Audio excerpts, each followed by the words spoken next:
ساحر عمران خان صاحب سوال کرتے ہیں، انڈیا اور پاکستان میں اگر وار ہو تو ایک انڈین مسلم کا کیا موقف ہونا چاہیے؟ مشکل سوال ہے جی، اللہ نہ کرے وار ہو، ہم تو اس حق میں نہیں ہے کہ وار ہونی چاہیے. کیوں ہو وار؟ بالکل نہیں ہونی چاہیے. اور میں تو پہلے دن سے ہی اس حق میں ہوں. باقی اب تو میرا خیال ہے پچھلے 10-15 سالوں میں یہ بات کھل کے سامنے آ گئی ہے کہ یہ انڈیا اور پاکستان کے درمیان جو حالات خراب کرنے میں جو واحد ریزن ہے وہ وہاں کی بھی اسٹیبلشمنٹ ہے اور یہاں کی بھی اسٹیبلشمنٹ ہے.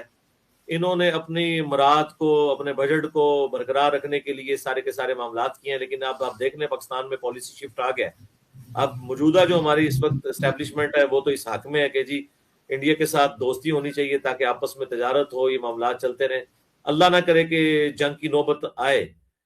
تو اب میں آپ کو کیسے کہہ دوں کہ آپ وہاں پہ ہوں تو جو آپ انڈیا کا ساتھ دیں، اور نہ میں آپ کو کہوں آپ پاکستان کا ساتھ دیں. اس طرح تو اب جب وہ سچویشن آئے گی تو اس وقت پتہ چلے گا کون حق پہ ہے کون باطل ہے.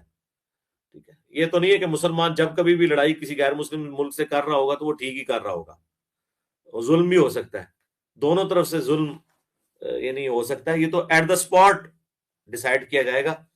تو بال اس میں آپ کو یہی کہوں گا کہ جو حق پہ اس کا ساتھ دیں.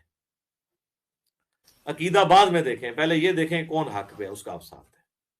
قرآن نے تو ہمیں یہ بتایا کہ ٹروتھ لور بنو، تو سچائی کے آپ نے ساتھ رہنا.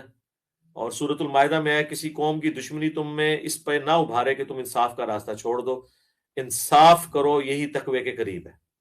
تو جب وہ واقعہ آئے اور اگر آپ کو نہ پتہ چل رہا ہو کون حق پہ ہے تو آپ نیوٹرل ہو جائیں، غیر جانبدار ہو جائیں. نیکسٹ.